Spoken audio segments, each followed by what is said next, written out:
Hello and welcome to Channel 1 Newsroom on Channel 1 Television. I am Umar Rusanda Amadou. Coming up.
Fitch projects that Ghana's economy will remain safe from the Middle East conflict due to high gold prices. In Channel 1 Sports,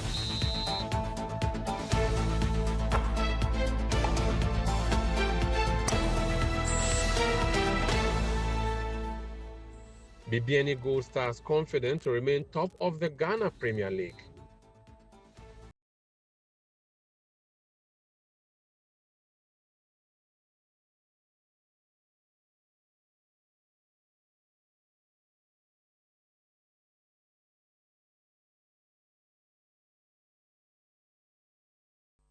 Scores of slum dwellers at Afunkwanta in the Kumasi metropolis of the Ashanti region have been displaced after a dawn fire ripped through wooden structures used as places of abode for mostly metal scrap dealers and headquarters. Affected victims include young women with their children as well as young men who migrated from northern Ghana to the south in search of job opportunities. Channel 1 Bureau Chief for the Middle Belt is Hafiz Tijani, and he has been following this report for us. One of the victims, Mahmoud Bawa Zakaria, who recounted the incident to City News, lamented the loss. Such a way that when there is fire outbreak like this, firemen will be able to enter. Everybody just put on. So because of that, the place is so congested and crowded. When the fire, we are just early this morning, around 5 to 6, something like that. They just wake up, you'll be there, and then they come and knock your gates saying that there is fire. When you just come out, you realize that something like that happened. But according to rumor, we heard that some people intentionally burnt it, and others too are saying that it's a gas. Most of the times, what happened here is a light problem that we normally face here, but this one actually is not something like that. But honestly speaking, no one was injured, no one's died, and we thank God Almighty Allah for everything that happens. Is it worrying to hear some of these things or to see some of these things? Yeah, it's actually worrying, but we have no option. As I said earlier on, we need a proper management and then guidelines that will enable us to put on the structures to avoid all these things. The fire occurred very close to another slum that also went up in flames in January this year, an incident that left slum dwellers displaced with properties destroyed at the time. Other victims spoke of what they lost to the fire. Never be brave. Any, yeah, me fridge. And the end me can. Any other Bibia, ya, yiba kokora. Yɛn nyinaa yɛda yɛnim deɛ ɛde gya ne baeɛ nti yɛn nyinaa yɛsɔreeɛ no na gya no ano ɔden nti yɛntumi amfa yɛ bibia mpo obiara sɔre na gya no ano ayɛ den nti yɛn nyinaa yɛsɔreeɛ no obiara pɛ sɛ ɔsesa ne nneɛma yɛantumi ansesa mpo. The victims are currently clearing the area, hoping to bounce back and rebuild their structures. It is the usual clearing and plans to rebuild after another fire incident struck a popular slum here at Afunkwanta. The victims here are calling for help from authorities and the government. Hafiz Tijani, Channel 1 News, Afunkwanta, Ashanti Region.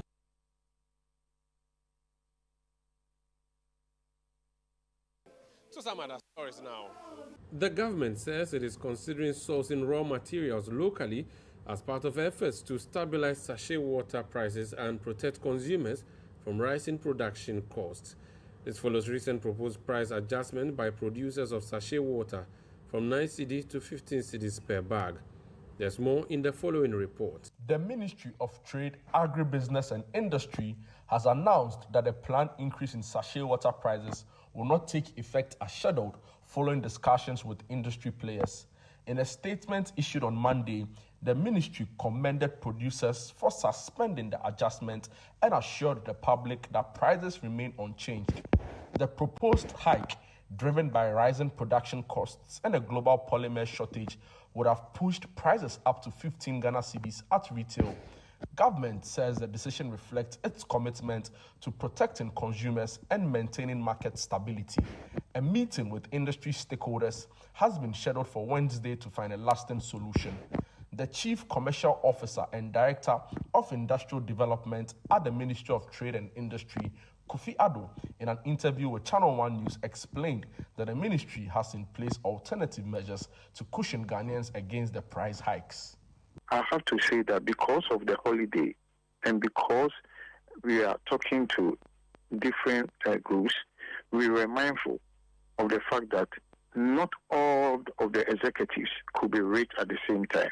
That is why we agreed that this price increment should be suspended for us to have the engagement on Wednesday. They alluded to the fact that the polymers, which are the key input for the production of the sachets, the prices have increased due to the closure of the Strait of Hormuz. The reason why I sound so positive is that we have done it before, and my minister is committed to making sure that this issue is addressed. Yes, they have raised an issue concerning the polymers. We will discuss with them and look at the opportunities. Who knows if there are other alternatives to the polymers? Who knows if we even have some of these ingredients in the local market? Whatever it is, government is positioned to engage the manufacturers and producers.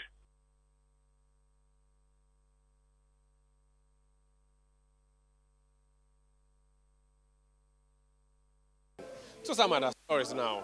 Onion traders at Ajin Kotoku in the Ganwest municipality of the Greater Accra region have reported an attack by a suspected group of armed men. According to the traders, the assailants stormed the market wielding guns, chased them away, and fired warning shots. The incident left several traders injured, while motorcycles and onion trucks were vandalized. There's more in the following reports. The spokesperson of the Onion Sellers Association, Mustafa Suleiman Atalimu, revealed that a misunderstanding between a small group of local onion traders and Nigerian traders triggered the ongoing tensions. Speaking to Channel 1 News, Mustafa Atalimu explained that some Ghanaian traders prevented Nigerian traders from offloading their goods at the market, prompting a retaliatory response in Nigeria, where trucks transporting onions to Ghana have since been seized. He noted that what began as a limited dispute has escalated, drawing in multiple groups within the onion trade, including Ghanaian and Ivorian traders, effectively disrupting the movement of onion trucks into the country. Following the developments, some suspected armed men on Monday stormed the onion market at Ajen Kotoku, firing gunshots and chasing away traders. The incident left several people injured, while trucks and motorcycles were vandalized. And this is not the first time this thing has happened, but today one is worse. Anytime it comes like that, they come out with guns. Today they came out with guns, not 2 guns, not 3 guns. And police were not able to stand. If you can see the video I sent you, you see the police were standing there with guns, and these people are giving warning shots. How many were the armed men, and how many were the police officers? Oh, the police officers were many, but they couldn't capture the armed men. They can't even arrest even one person. Even standing they couldn't arrest him. As I'm talking to you, my junior brother who is next to me is now at Kolegu. They shoot his hands. I sent the video to you. It's now at the Kolegu. That's where we are. So how many people were injured? The injured, there are many. Some of them injured, they have to run away with their blood. Some people leave the market. And the Nigerian people cars were break, their screens were breaking. So you see, I can send all the videos to you. You people can see it yourself. The motorbikes that belongs to other groups were spoiled. Those who came to market to buy things were spoiled. The guns were holding them. They were holding the guns. If you can even hear, I was telling one of the police that they should call the reinforcement. They were not minding me. They were even just there begging the people to calm down because they can't do anything. The weapons people are holding is more than what they were holding. How can you imagine that you are in the market? People were holding this kind of guns. However, the police are yet to comment on the matter.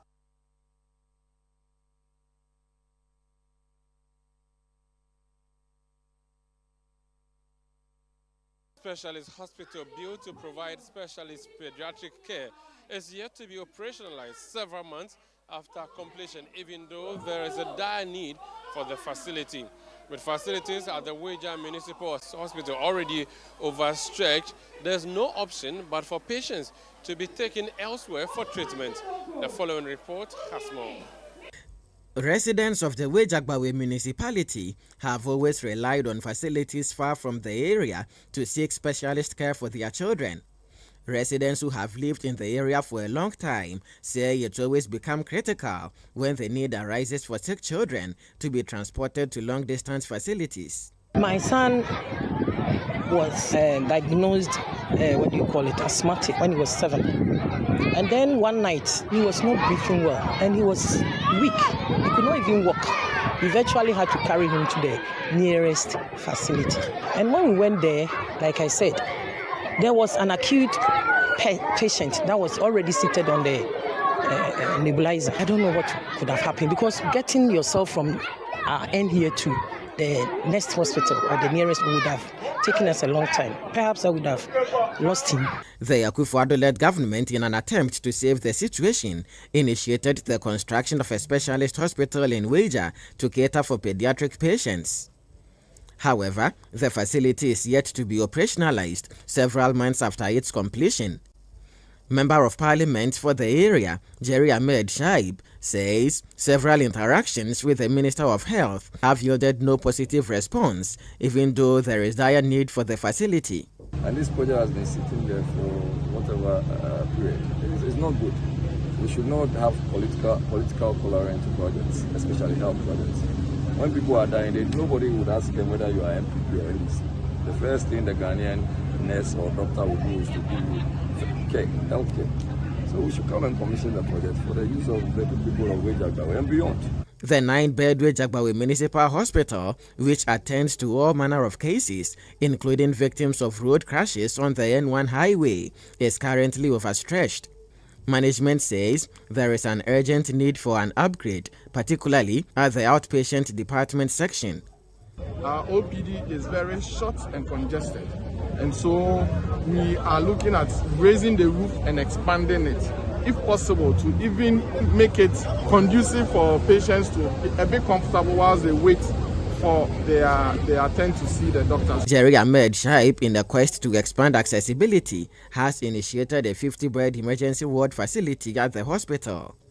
Following its completion, the pressure on existing ward facilities at the hospital is expected to ease. The facility has been expanded, but officials say there is still the need for the provision of essential equipment to ensure its optimum operation. For the Channel 1 Newsroom, I am Akwesi Wager.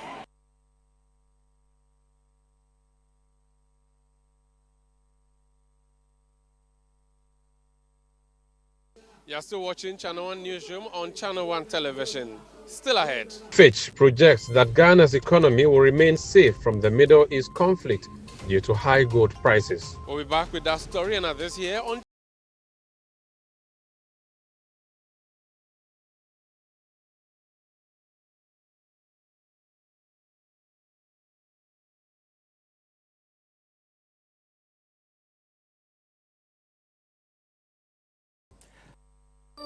The best part of going home is family. Sit up!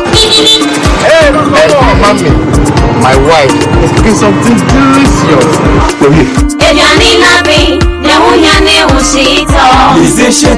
Hot pepper sauce, spicy. Lizzie Shito, the Shito is Shito. Lizzie Shito, over fail. Lizzie Shito, please, can I take some to school tomorrow? Yes, my son, you can. Lizzie Shito, dear. Ebesu obiasu. Lizzie Shito hot pepper sauce. Yes, spicy.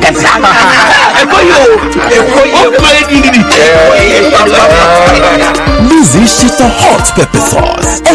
Spicy. For bulk purchase, kindly contact 050-168-3344 or 050-155-0998. This advert is FDA approved. We continue our conversation this week on Lifeline with Bishop Fred Krachimensa and his guest for an insightful conversation on mindset. What do you think will happen when your spirit decides to work with your mind? This is Lifeline, where psychology and theology meet to help you understand your struggles and to overcome them with wisdom and faith. To challenge our mindset. Now, what did Joshua and Caleb do? The Bible says they stealed, because the report that they brought caused commotion in the camp, to the extent that they came telling Moses, take us back. We do not want to go into this land. And then Caleb and Joshua steal them and say, be quiet, our God is able.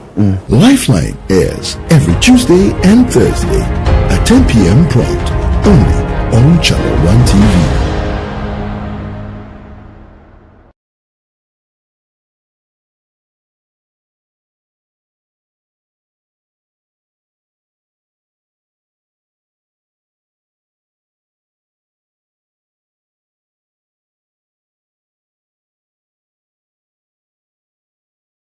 Now time for CNR Business.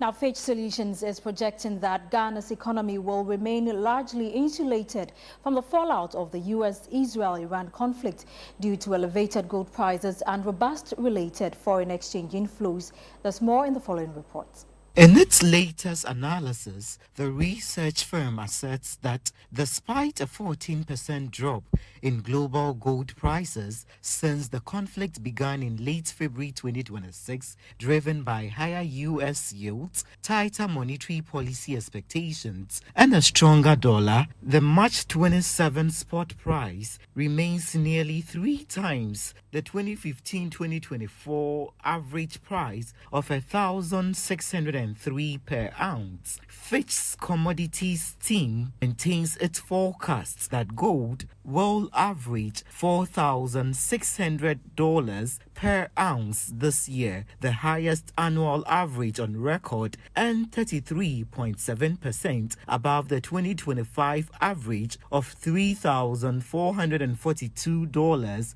per ounce. As Africa's largest gold exporter, Ghana is poised to receive substantial dollar inflows over the coming months, underpinned by a projected 7.1% in gold output. Fitch projects gold export receipts will rise 12.9% to reach $23.7 billion.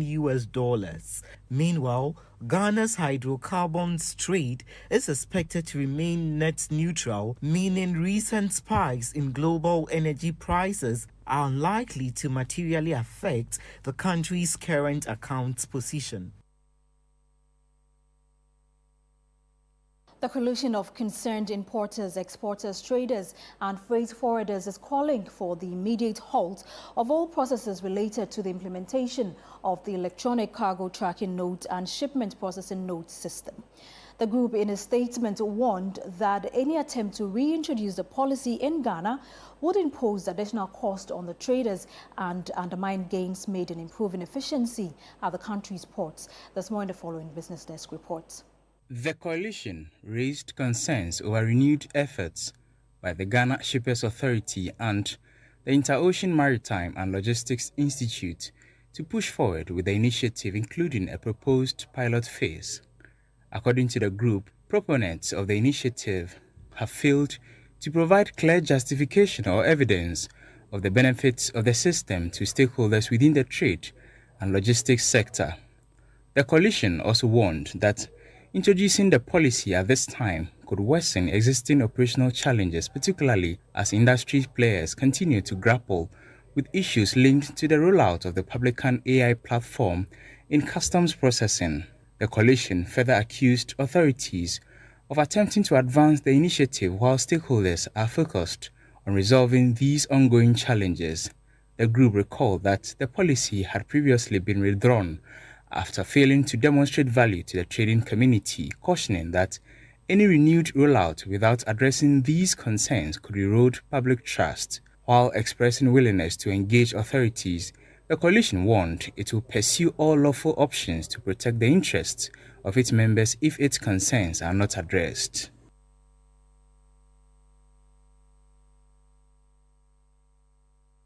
Away from that, the Oil Palm Development Association of Ghana wants the government to prioritize support for organized farmer groups, describing it as a crucial step towards strengthening the country's oil palm sector.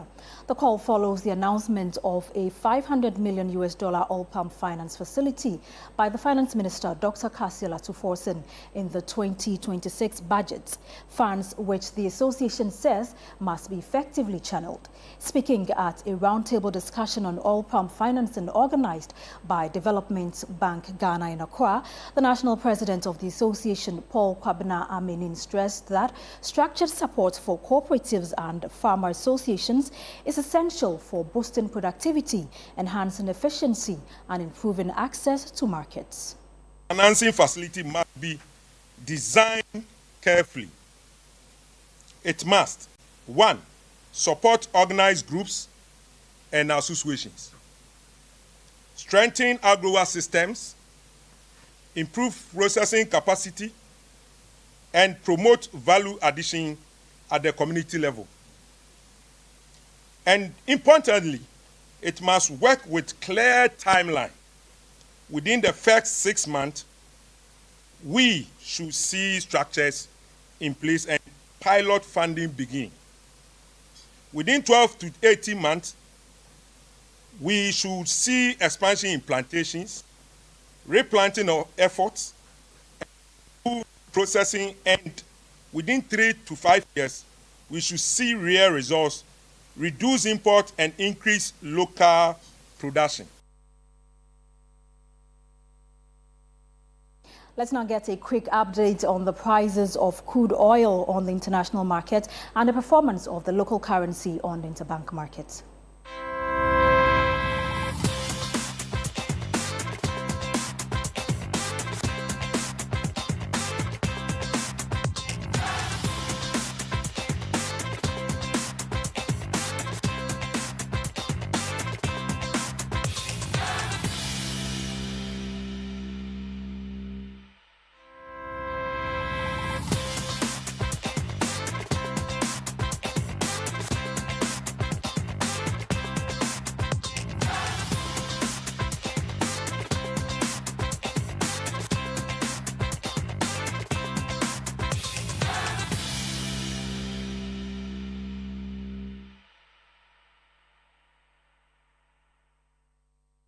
And that's it for Channel 1 Business. I am Nashika Caesar.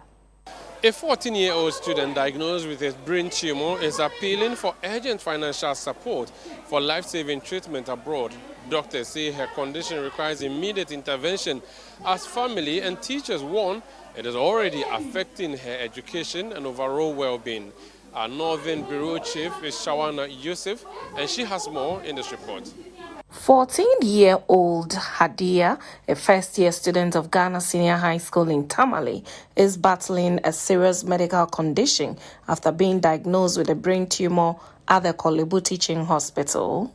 Friends and classmates say her condition is worsening, affecting both her academic work and emotional well-being. Her current condition is impacting her education. It is to say, whenever they teach us, she do not understand how we be the one to explain whatsoever that they are saying to us. Sometimes even me talking to her seems something scared. If now write it on a paper for her to read before she will be able to get what I'm saying. One time she used to tell me that she have given up. So we used to sit closer to her to advise her, to encourage her. Don't allow her to sit idle. I'm scared. Maybe she will hurt herself or do something bad. Hadia says she is now struggling to hear clearly in class, making it difficult to follow lessons. I have been to Kolebu Hospital for like 2 times, and the neurosurgeon said that I have a tumor on both sides of my brain, and I need agent surgery to be able to hear again.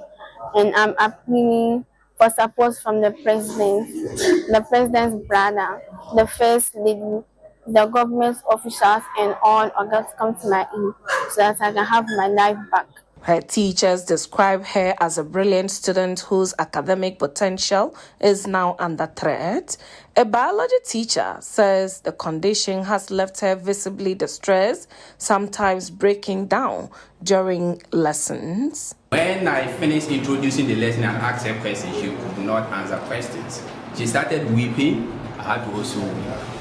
So sometimes when questions are asked, it's the friends that interpret these questions for her. So I am pleading all philanthropists that can come to her aid, they should do well and help her. According to her father, the cost of treatment is estimated at more than $15,000. He warns that the tumor is beginning to affect other parts of her body, including facial movement, and requires immediate intervention. With such conditions, so I'm making a passionate appeal to them to come to our aid to save the life of my daughter. In fact, so far I've spent a lot, and so far the fund that have come to me is 33,000 Ghana cedis, and the invoice from India is $15,000. And when you convert these $15,000 into Ghana cedis, it runs over 170,000 Ghana cedis. So I'm making a passionate appeal again to Ibrahim Muhammad, the president brother, for the old Ghana scans, and the president and the wife to come to our aid. Her parents, friends, and lecturers are appealing for urgent support to ensure that she has her life back. For Channel 1 News, I am Shawana Yusuf, reporting from Tamale in the Northern Region.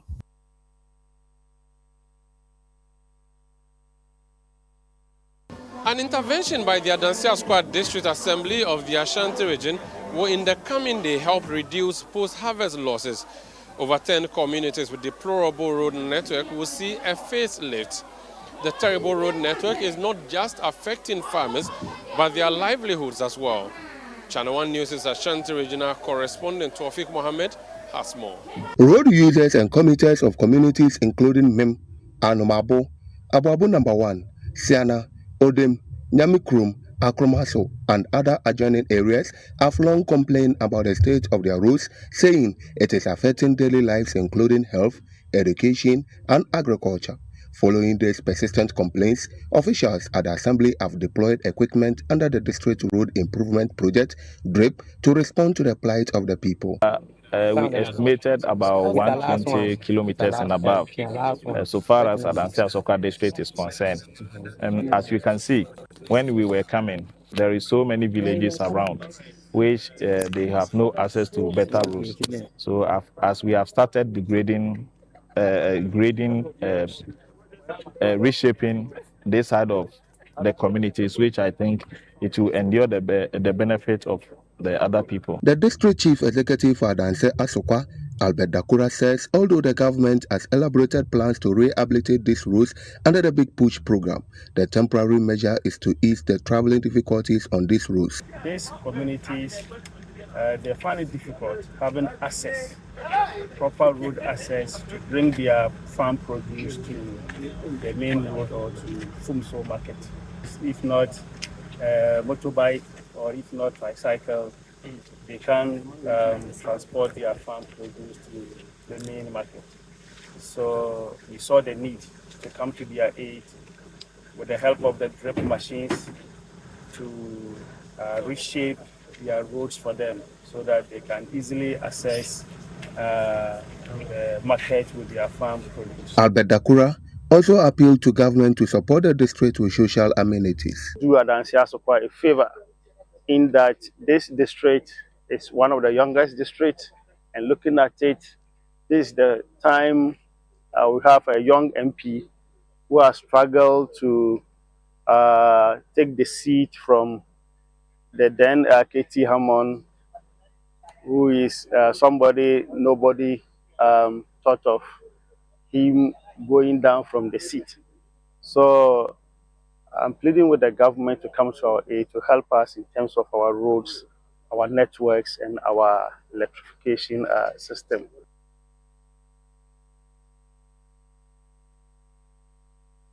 Well, it's the Easter season, and you know, here at Channel 1 Television and CTFM, we have a project where we help those who need our help, your help, which you have been giving as the Easter Orphan Project.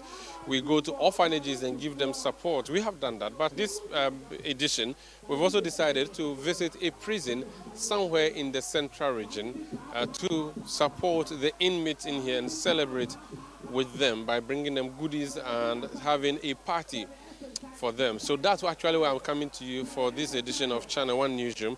And so you see behind me, there was some Chrome Camp prison in the central region where we are going to pretty soon go inside. The staff of Channel 1 TV and CTFM will go in there and celebrate with the inmates of this particular prison, and also hear from management as to why we decided to come to a prison in addition to all the orphanages. Well, so there you have it. We've just entered the prison yard. Let me speak to Bernard Avle. Bernard, this is the Easter Orphan Project, not the Easter Prison Project. So explain why we decided to widen the scope. The idea is to reach people in society who ordinarily people forget about. And I think the prisons typify that, because these are people who are being reformed. But collectively as a society, we have forgotten about them and we basically just leave them here. Luckily, this particular facility, you can see the camaraderie. It's a place where they've created a bit more space. It is a prison. There are different levels of sentence, but you can tell that the reform work here is much better. And I think our orphan project or our outreach project will make a lot more sense in a place like this with a leadership that is interested in adding value and reforming the inmates. The items donated by Channel 1 TV and CTFM include bags of rice, boxes of oil, tomato puree, Piccadilly biscuits, bags of maize, bags of sugar, assorted drinks, water, crates of egg, milk, chicken. On behalf of the listeners of CTFM and viewers of Channel 1 Television and of CTFM Foundation, we are making this donation to the Osam Chrome Camp Prison as a token of our recognition of the important work you do for society in reforming people who are on correctional role so they can come and contribute to society in a better way, recognizing the multimodal work you do, including agricultural emphasis, some of the social interventions you're doing. We are very proud to associate this year's Easter Orphan Project with you. And we're bringing an assortment of items, including bags of rice, maize, sugar, milk, cooking oil, eggs, detergents, medicines, agricultural implements, machetes, Wellington boots, and other cornucopia of items to say, keep up the good work. I want to say this to all and sundry, that this is the gesture that is going to help the Ghana Prison Service. Government alone can't do it. And so we owe it a duty upon ourselves to reach out to the prisons whenever possible. I want to use this avenue to say a very big thank you to Channel 1 TV and City FM for reaching out to us this day, Easter. The Channel 1 and City FM staff who visited the Osamkrom prisons did not just come here to make a donation, but they came to put an everlasting smile, perhaps, on the faces of these inmates. Unfortunately, because of the situation, we are unable to show their faces to our viewers. Let's party! What do you mean? Turn up! Turn up! Turn up! Turn up! Turn up! Turn up! Turn up! Turn up! Hey! The music and the fact that staff sat at the same table with the inmates to have lunch is something that perhaps they remember for a long time. The dance competition was as exciting as the music and rap competition.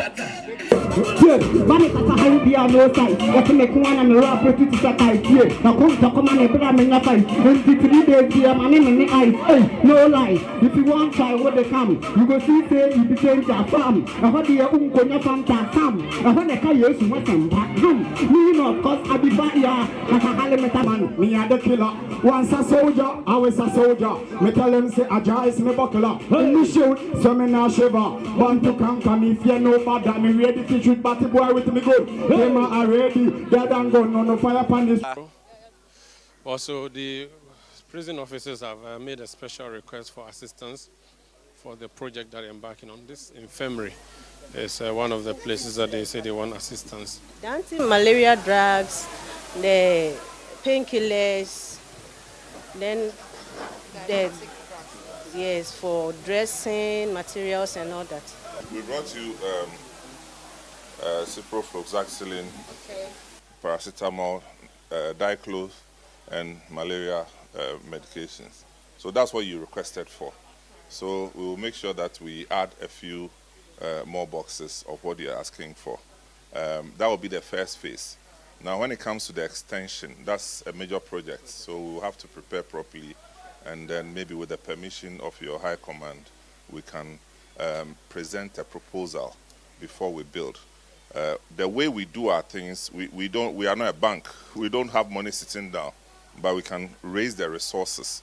So if we raise the resources, we make sure that we supervise the project to its completion.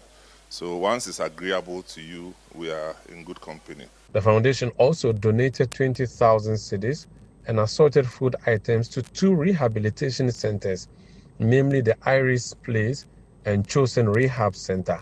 Additionally, the Baptist School complex known as Basco, an orphanage in Torto near Suhum in the eastern region, received 30,000 cedis, 20 bags of rice and other essential items.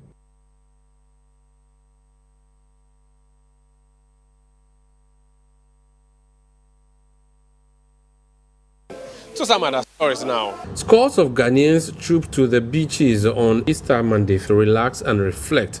An annual tradition, many revelers also visited tourist sites, while churches organized picnics for their members.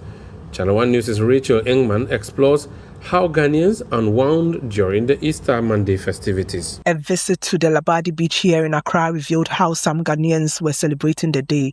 Families, loved ones, and friends were seen enjoying the breeze of the sea. Some who spoke to Channel 1 News say Easter Monday was the only time to relax and unwind. It's going well, everything is going cool.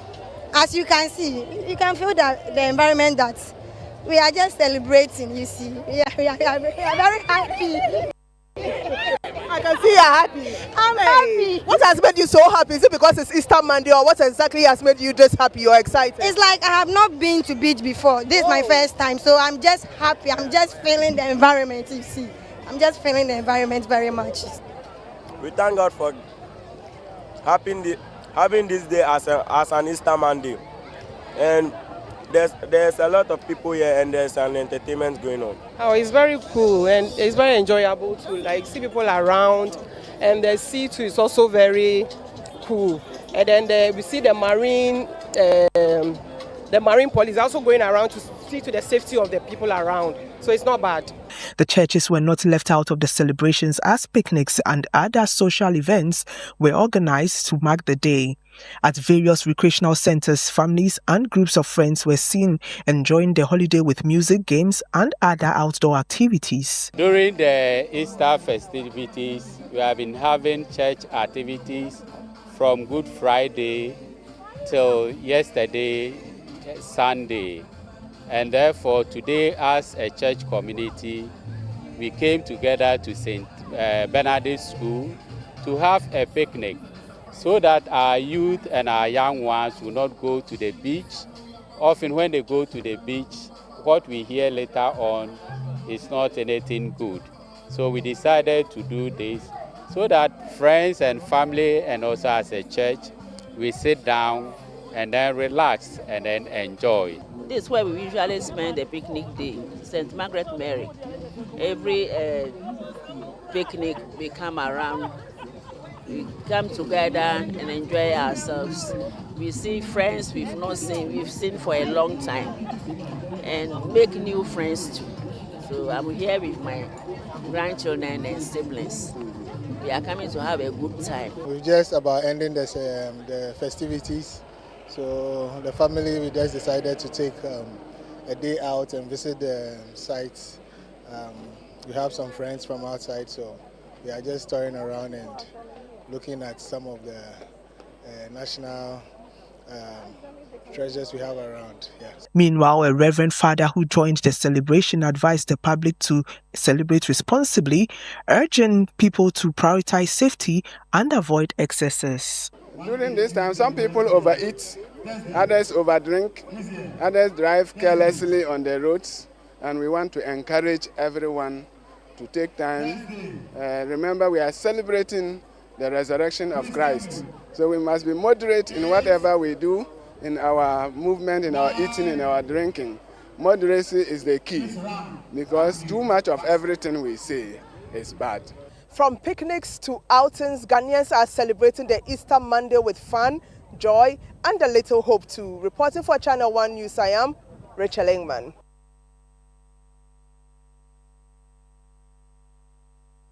Drivers, event organizers and vendors have expressed satisfaction about this year's annual Kwahu Easter festival.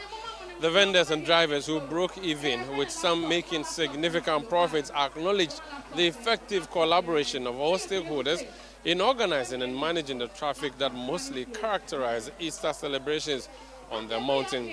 Channel 1 News' Neoni Amate Kanaku, who has been in Kwahu observing activities, has more in this report. Friday to Monday has been nothing but fun filler for revelers who climb the Kwahu mountain for this year's Easter celebrations. The annual gathering of families, friends and businesses has become a feature in Ghana's holiday celebrations. Event organizers and vendors who moved from outside Kwahu to set up here are happy with gains made since arrival. This was largely possible due to the effective traffic management and control by the Inspector General of Police, who deployed men to ensure rapid control of traffic. For taxi drivers and patrons, this has been one of the best Easters with high expectations next year. This year is very nice to me. Why? Because we have year programs for the crew. Always now your Bobby a prior so now Oboka crab before, but this around Obia, sorry, a play on part very nice. It is very good. Yeah, drivers also it's normal to us say no more traffic. It is very nice to us. It's very nice. Last year Easter say, my Juma be 600, 700, between 1,000, 1,002 because traffic, it will move a cover always. It is very, very nice. But you hear this every year. You say, Member had but say Easter, yeah, there. Say member, I need the first year, member, so I'm up for women now. No, I'm saying, I'm not correct. The next year, Mr. Ambra, member, no, you better me, no, I'm contract. Start and operate to say 6 to 7. We go up to back 3. Over 10. My mom is here on short quiet. Friday, I'm about Accra. But then we were at the amount. I arrived on a Thursday. So I slept at Nkoko on that day. I came on Friday. And it's been chilling in and out, you know. Back and forth. I've not been out of Obame. I'm just around here, hanging in here. Yeah, I didn't feel it at all. I feel people went to other places, TPA and other places. So yeah, expecting that, you know, this place will be crowded like how it always used to be. But this year, the Kwahu didn't. It was not sweet at all. But you will still come. I'll come. I didn't enjoy it, but I'll still come. I've been here for 3 days now. I've even lost my voice because I'm enjoying myself too much. And I can see how everyone is from Amsterdam, Germany, UK coming over just for the Easter celebration. I mean, that's what it's all about, bringing everyone together, right? That's it. And today I'm going to see Kojentry, and I can't wait, man. I'm going to have a good time there. For the Kwahu South Municipal Assembly, the economic boost Easter brings to the local area is something worth acknowledging. The municipal chief executive says the assembly will do everything within its power to collaborate with all stakeholders to ensure activities at the annual Kwahu Easter festivities are sustained. People are here, and once people are here, you know, people will be here selling. The local business will be booming. So those who will be here selling water, those who will be here selling food and other things, this is going to boom the local economic, and that is what we are in for. We come to the assembly and we have formed one subcommittee named Local Economic Development Subcommittee. So when an assembly forms a local economic development subcommittee like this, it means this is an assembly that is interested in local economy. So we are very happy having this event this year to boom the local economy of Kwahu South.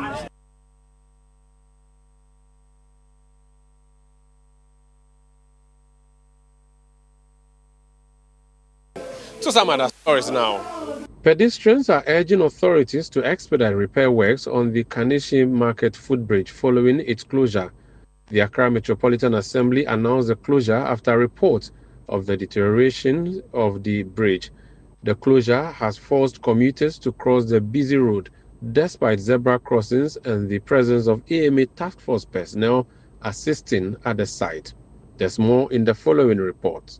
The bridge, which was closed on Thursday, April 2, is set to undergo urgent repair works after years of structural deterioration.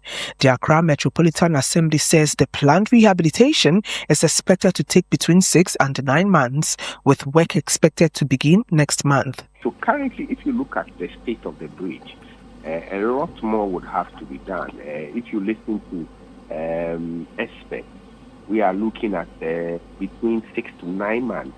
But don't forget also that that particular enclave will be closed. That particular enclave road will be closed down for some drainage works. So we are looking at between 6 to 9 months to ensure that the entire area is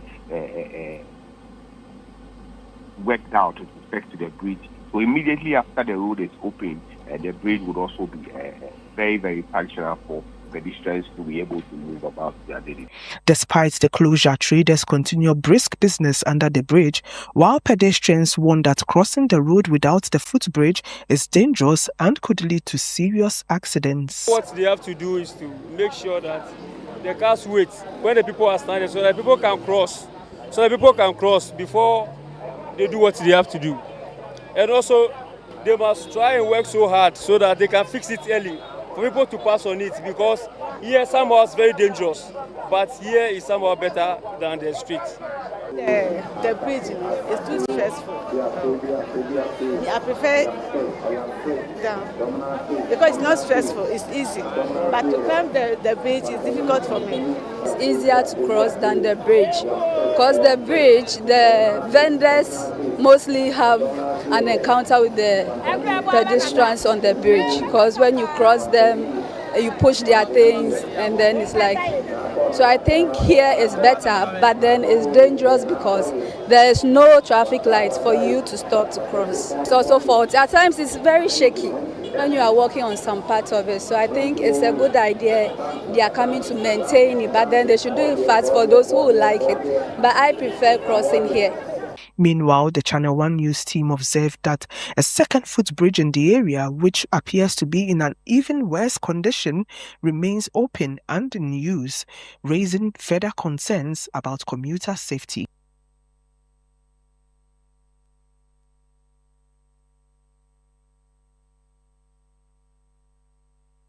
You're still watching Channel 1 Newsroom on Channel 1 Television.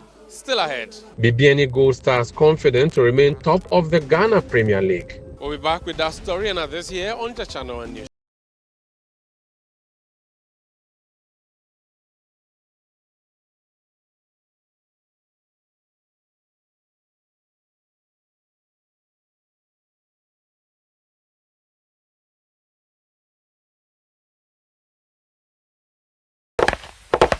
Hey, Nadia Benson, Asamo. Me didn't tum. Miss your friend Calico, just call me cockroach. Now, miss your friend me once now. Hey, is that you? Improve car. Yeah. Captain, mosquito, double the action.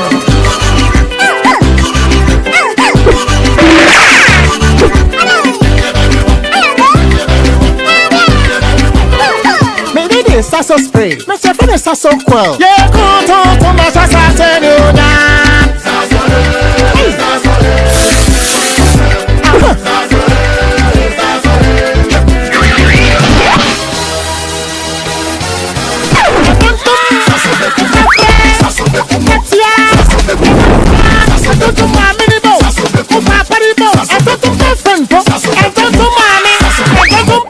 Sasso, come and tum preko.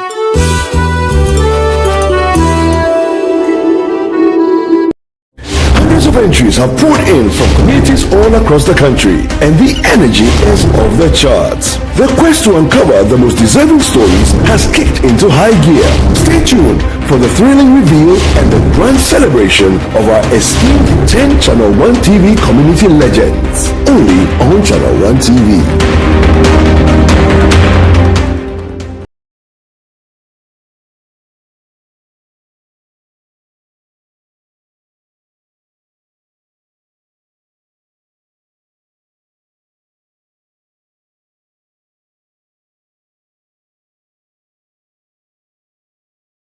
You're still watching Channel 1 Newsroom on Channel 1 Television. It's now time for sports. Let's bring you Channel 1 Sports.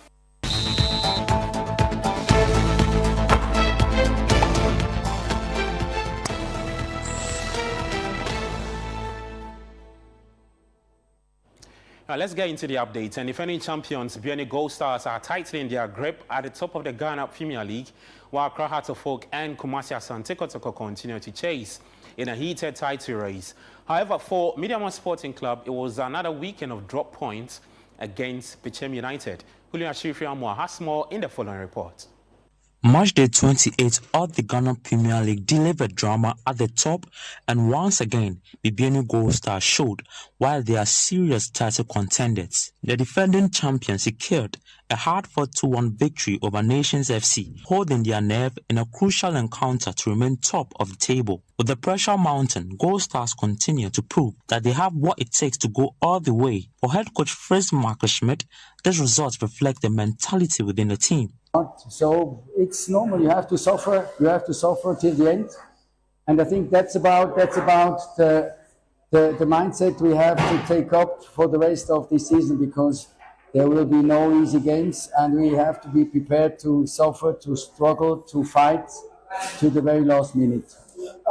As you said, the team struggled to hold control, especially in the latter part of the second half. For Mediama, however, it was a missed opportunity. A difficult trip to Bichim ended in a 1-1 draw against Bichim United. While it may appear to be a valuable away point, in a title race this tight, it could prove costly as Mediama slipped to second place. But head coach Ibrahim Tanko insists his side is still firmly in the race. I always said, we will go to the end. Every point is important at the moment. I mean, we drew here and the rest are playing tomorrow. So we just have to wait and see the outcome. Any lessons from this? Oh, no, I think, like I said, we came with a very, very good game plan, and I think it worked for us. Normally, if you score 1 or 2 in the first half, the game will end differently. But I think after the penalty we have, the second one, I don't know. We have to look at it. But I think the second one too, there's something. In Accra Hearts of Oak are quietly building momentum. A narrow but important 1-0 win over Young Apostles sees the Phobians climb into third place. It may not be the most convincing performance, but it was exactly what they needed. 3 crucial points. For head coach Masood Didi Dramani, preparation made the difference. You needed that courage to build on your confident play and to continue to have strong belief in what you're trying to institute. I think that we came into this game knowing very well that we're going to play against a very direct opponent who has nothing to lose, and so they can run at you at any time. And so we're very cautious in terms of how we set up. So you saw that we set up in a different way, and latter part also we set up in another way because we're now playing to win. And so I think that the boys brought what really we wanted to do in terms of our organization and then our setup play. Across the league, home advantage proved decisive. Heart of Lions secured a 2-0 win over Vision FC. Brokum Chelsea edged Adriana FC 1-0 in a tense regional derby, and both Swede All Blacks and Sachet Holy Stars recorded identical 1-0 victories on home soil. For away teams, it was a weekend to forget. Meanwhile, the title race remains wide open. With just 6 matches remaining, the Ghana Premier League title race is heading to a thrilling finish. The question now is, can BBNU Gold Stars hold on, or will the chasing pack close in before the final whistle of the season?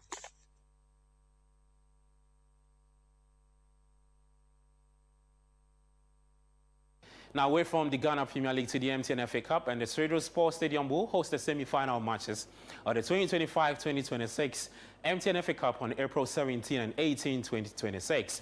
Now, 4 Premier League sides, Dreams FC, Edian FC, Nations FC, and Mediama Sporting Club will battle for a place in the final of the Cup competition. Nations will take on Ediana on Friday, April 17, while former champions Dreams FC and Mediama Sporting Club face off on Saturday, April 18 in the semi-finals of that competition. Now, Dreams, winners of the 2023-2024 season, will be aiming for a second FA Cup final appearance as they come up against 2-time champions Mediama Sporting Club. Edian FC booked their place in the last 4 with a convincing 3-0 victory over Techiman Liberty Youth, while Nations FC advanced after defeating Brokum Chelsea in a penalty shootout following a goalless draw in their quarter-final clash. Now, Mediama FC secured their semi-final spots with a 3-0 win over Tram Divisa, while Dreams FC came from behind to edge past Pando Hearts of Lions in a closely contested encounter. The semi-finals will also mark a historic moment as the Sredro Sports Stadium hosts the MTN FA Cup match for the first time in the competition's history. Now let's get to England, and Arsenal FC forward Gabi Jesus says he is very confident the club will win their first Premier League title in over 2 decades this season, insisting he believes 100% it will be a special campaign for the Gunners. Now, Jesus' confidence comes despite recent setbacks in domestic competitions. Arsenal were knocked out of the FA Cup at the quarter-final stage following a defeat to Southampton FC over the weekend. Now, the Gunners had earlier fallen short in the EFL Cup final, losing to Manchester City, ending their hopes of securing a domestic treble under manager Mikel Arteta. Very confident, because we are in a good place, and then we have amazing squad. Not only like who play a lot of games, but score. Like me, like obviously the last few games I haven't been playing a lot, but still I know myself, and then I know Mikel knows this. I can sub on, and then I can decide a game, or I can play one game and then I still can decide a game. You know, and with me it's the same with Leo, it's the same with Bukayo, it's the same with Noni, it's the same with Martinelli. So Vic, Kai, I'm saying about the attacking players. Yeah. So it's good if you see our attacking players is amazing. Yeah, you have big, long depth, big depth in your squad. So it's good. So I believe 100% that this season we are doing something. And that's the very latest in the world of sports. I am Gabi Ofer. Well, that's it for Channel 1 Newsroom on Channel 1 Television. I am Umaru Sandamadu. Thank you so much for watching us.